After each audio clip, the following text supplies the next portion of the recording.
지금 2019년 가격 정도가 적정선이라고 보시냐 이렇게 물어봤는데, 저희는 늘 말씀드리지만 거품의 시작점은 뭐다? 2014년 7월에 캐노믹스다. 왜냐면요, 우리나라 같은 경우는 외국과 달리 집값 거품이 끼기 굉장히 좋은 구조예요. 그렇기 때문에요, 외국에서는 LTV 뭐 이만큼 풀어줬다, 막 90% 나온다.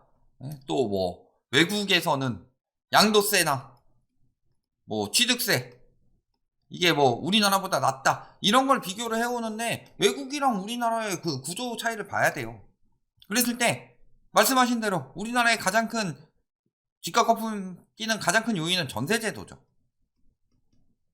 그러면 전세제도라는 것 자체가 굉장히 옛날부터 있던 제도라서 전세 제도를 없애라, 이런 게 아니죠. 문제는 제도가 문제가 아니라 제도를 악용하는 인간들이 문제다. 그런데 전세 제도를 이용해서 갭 투기가 활성화가 됐죠. 이게 정착이 됐어요.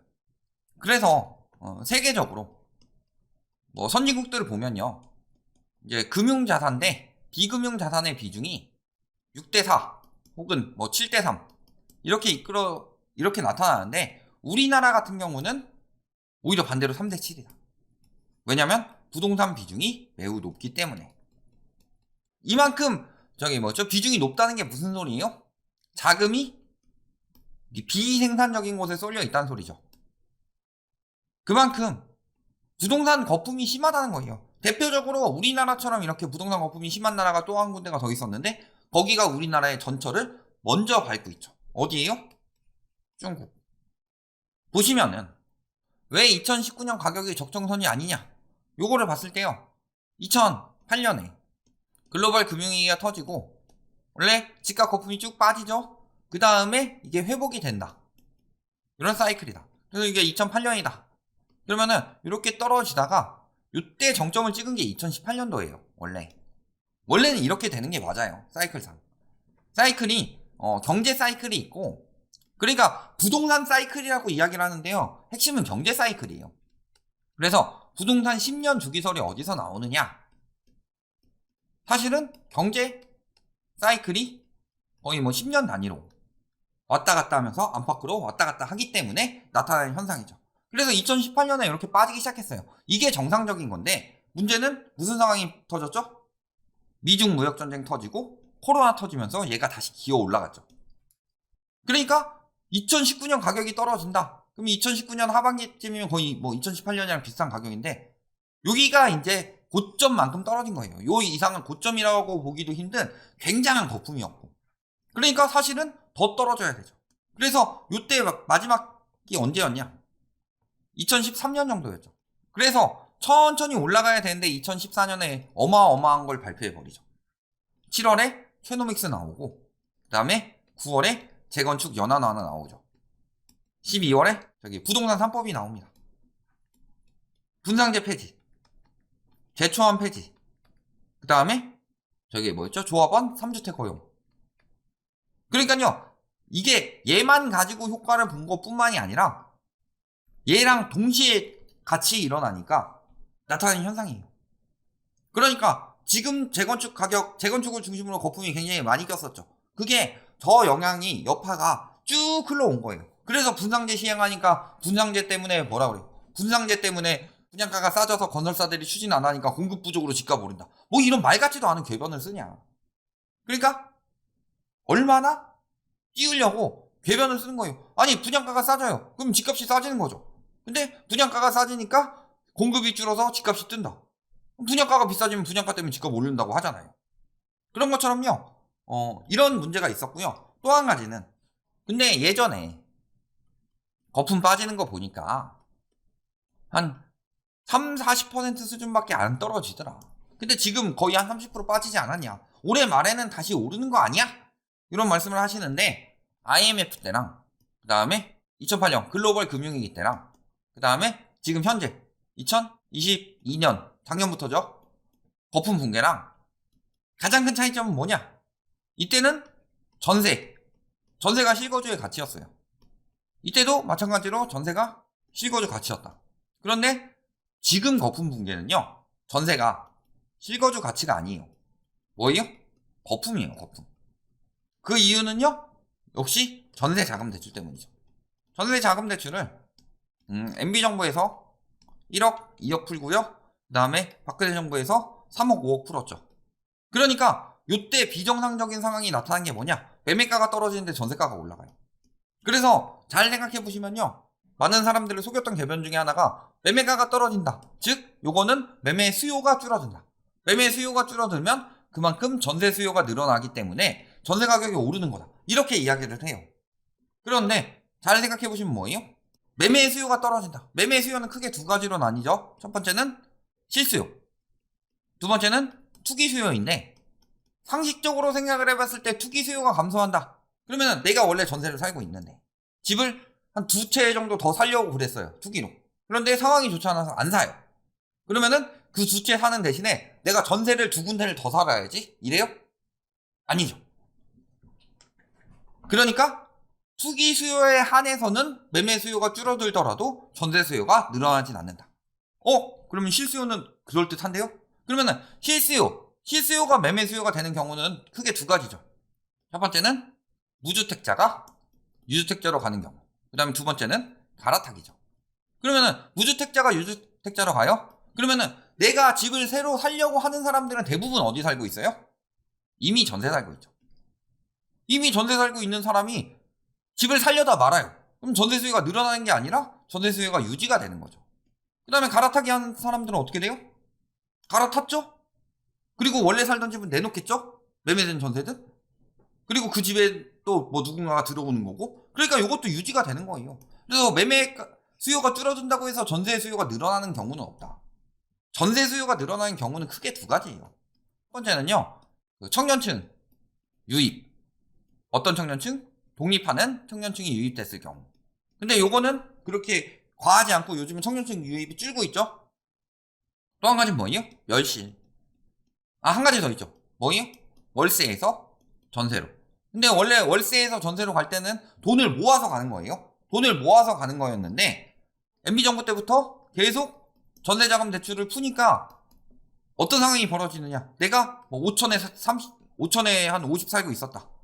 그런데 요거를 한 5억짜리 전세로 옮겨요. 그러면 4억 5천이 더 필요하죠. 그랬을 때 대출을 받았는데 대출 이자가 60만 원이에요. 안 가죠. 근데 대출 이자가 40만 원이에요. 가죠. 그래서 금리가 떨어지면 월세 수요가 전세 수요로 유입이 되더라. 그러니까 전세 수요가 급격히 늘어나고 가격이 올라간 이유는요, 저금리 때문이에요. 임대차 3법 때문이 아니라. 그러니까 전세 시장에 지금 뭐였죠? 대출 유동성이 들어오면서 거품이 꼈죠?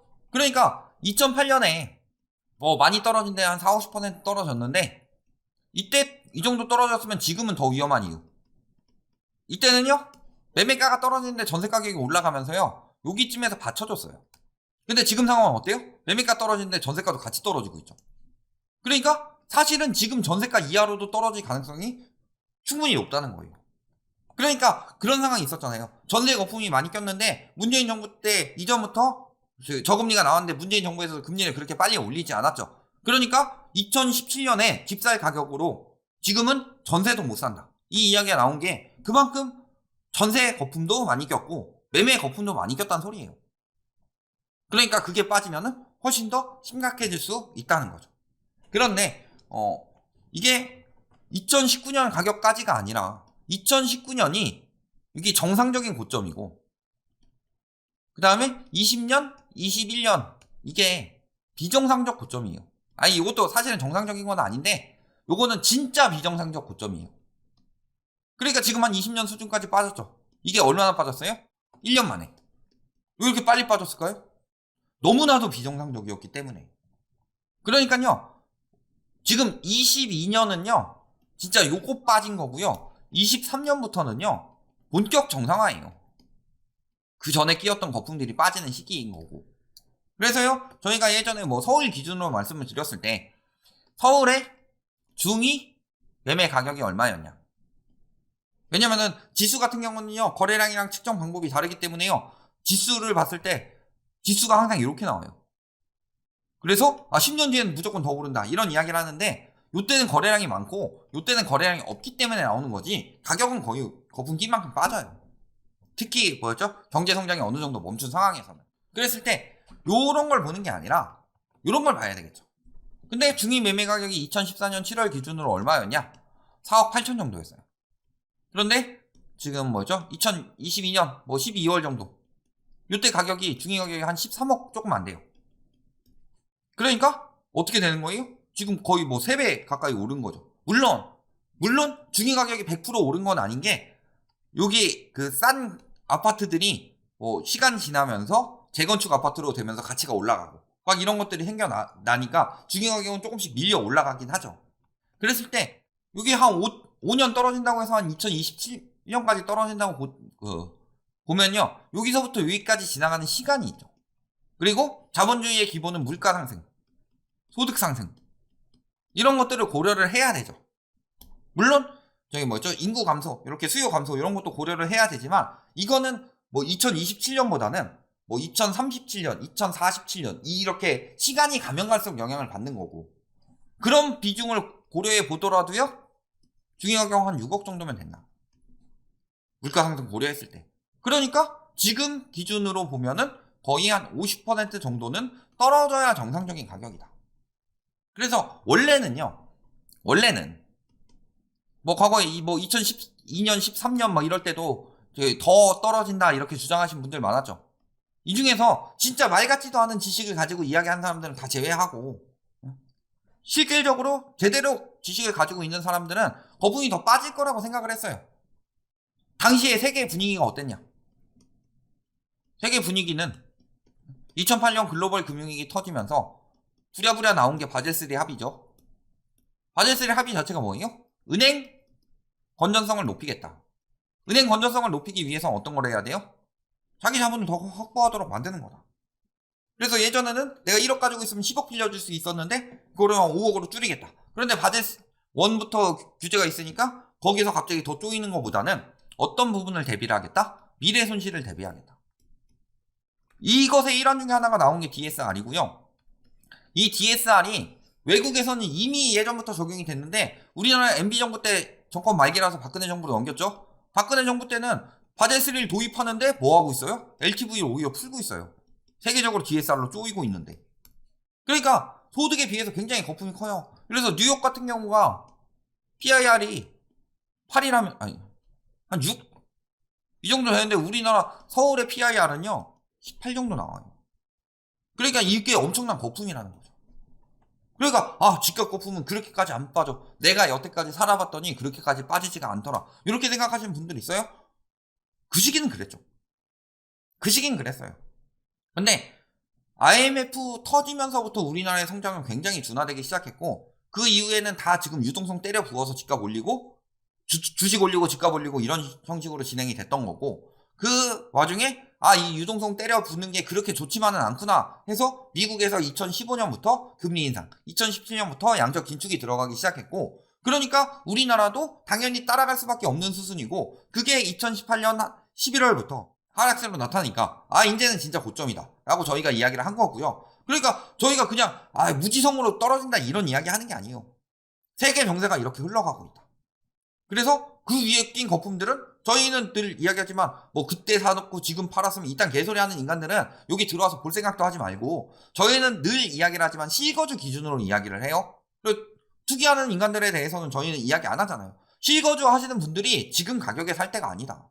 지금 가격보다 떨어진다. 이걸 가지고 뭐 수년째 폭락 이야기하고 뭐 고장난 시기에 이야기하고 그러는데 니들끼리 집값 가지고 장난치려면 니들끼리 장난치고 괜히 마지막에 실거주 하는 사람들은요 손해보거나 이득 보거나 이게 아니라 내가 거주 비용을 얼마나 지불하느냐 이 정도의 문제인 건데 이런 사람들까지 자꾸 끌어들이려고 하는 인간들이니까 사기꾼이라고 하는 거지. 그러니까 뭐예요? 그 이전 연도 한참 이전 연도 가격까지 떨어져야지 적정선이다. 이렇게 보시면 됩니다.